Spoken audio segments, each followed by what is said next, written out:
Cheese Escudero ang posibleng may pakana umano ng sinasabi niyang demolition job laban sa kanya. Yan ang agenda report ni Hannity. May suspetsya na si SP Cheese sa umano'y nasa likod ng demolition job laban sa kanya. Posible raw na si Ako Bicol Party List Representative Zaldico ito. Una nang lumitaw ang isang CCTV footage na bumisita umano si Escudero sa opisina ni House Speaker Martin Romualdez. Sa exclusive Politico report, kasagsagan daw yon ng bycam at katunayan holiday pa ng bumisita ang senador. Yan ay para tiyaking maipapalaman daw talaga ang higit 142 billion peso insertion sa 2025 national budget. Tinanggi naman ni Escudero ang akusasyon. Agarang buwelta ng senador sa isang panayam, it's easy to do a 1+1 at foolishness will catch up. Dahil matapos ang kasagsagan ng budget issues, wala naman daw tinanggal na sino man sa Senado, kundi sa House of Representatives. Pinatanggal umano si Ko bilang House Appropriations Committee Chair. Sinusubukan pa ng Bilyonaryo News Channel kumuha ng reaksyon mula kay Ko. Pero base sa House Records, December 2024 nang magsumite siya ng resignation letter kay Speaker Romualdez dahil sa umano'y health concerns. Una na ring sinabi ni SP Cheese na hindi lang 142 billion ang realignments sa 2025 budget, kundi pumapalo ng lagpas 600 billion pesos. Pagdating sa BICAM meetings, sinabi ng politico.com.ph na naging dominant si Escudero sa proceedings, dahilan para ma-elbow si dating Finance Committee Chair at Senador Grace Poe. Unfair insinuation naman ang turing ni Escudero sa mga paratang. Wala talaga kayong ibinulsa or meron? Wala. Kaya nga, gaya ng sinabi, gaya nga ng unang tanong kanina, ayan na naman kayo, tatanungin niyo ako ng ganyan tanong, tapos i-quote niyo ako ng base sa tanong ninyo. I think that's an unfair thing to do, quite frankly. If I have never had, no single case has ever been filed against me in my 27 years in government. May paglilinaw naman ang House. We are focused on our job.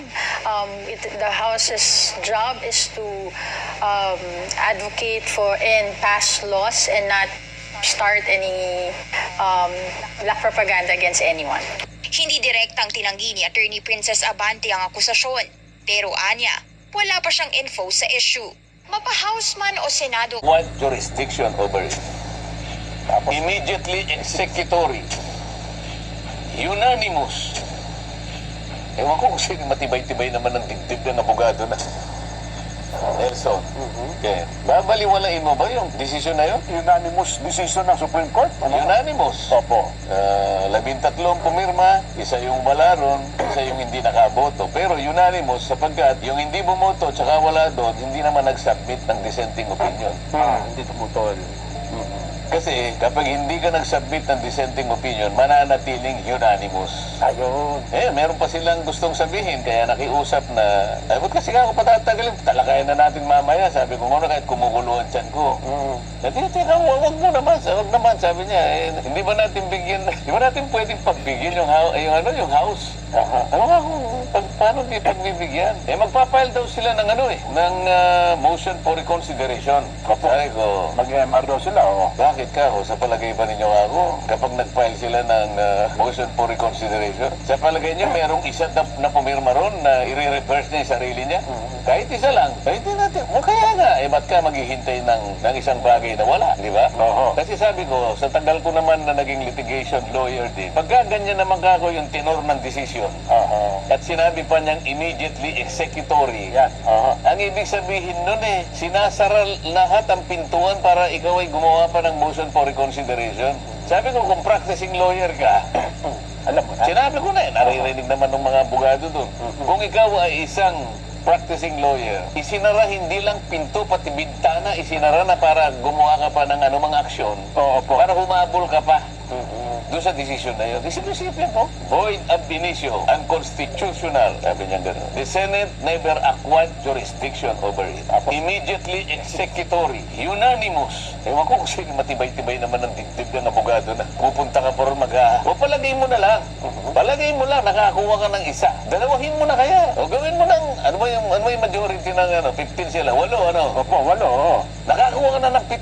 Hindi mo pa nakuha yung majority. Opo, wala, kulang pa. Yun lamang lamang isa eh. Hirapan. Oo. Yun lamang isa eh. Baka mabigat yun. Totoo nga. Sino sa kanila ang i-reverse niya yung sarili niya sa harap ng kanilang pagkakasundo? Isip-isipin mo, bawat isa sa kanila, isa yung kaisipan. Nakita nila eh. Totoo po. O nakakuha ka ng 7 halimbawa, marireverse. Hindi. Hindi pa rin, oh. Para ma-reverse mo yun, 8 makukuha mo. Eh, isa na, hirap ka na eh. Oo. Ano ba hihintay na? Nag-speculate naman kayo. Hindi ka, kaya na pagbigyan mo na.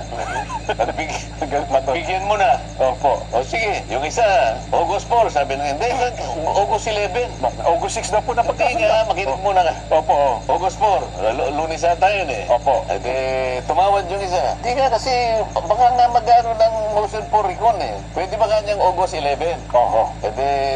Nung tinignan ko yun, nakita nila na medyo aangal na ako. Oo, opo, sabi naman ng isa. Opo. 6 na lang. Yan. Para hindi mag-object si Senator Marcoleta. Sabi niya, Senator, kasi kaya gusto ko ng 6, ganito yan. Ang August 6, Wednesday. Ang August 4, Monday. Opo. Kung babanatan natin ang August 6, siyempre, debate ito eh. Oo, nako. Magkakasamaan tayo rito ng loob, magkakainitan tayo rito eh. Opo. Kinabukasan. Baka magkasakitan ng loob tayo rito eh. Kinabukasan kanya, walang pasok, Oo. Huwebes, Biyernes, Pahinga mo. Sabado, Linggo, Sana. Humupa na. cooling off period. Ayun.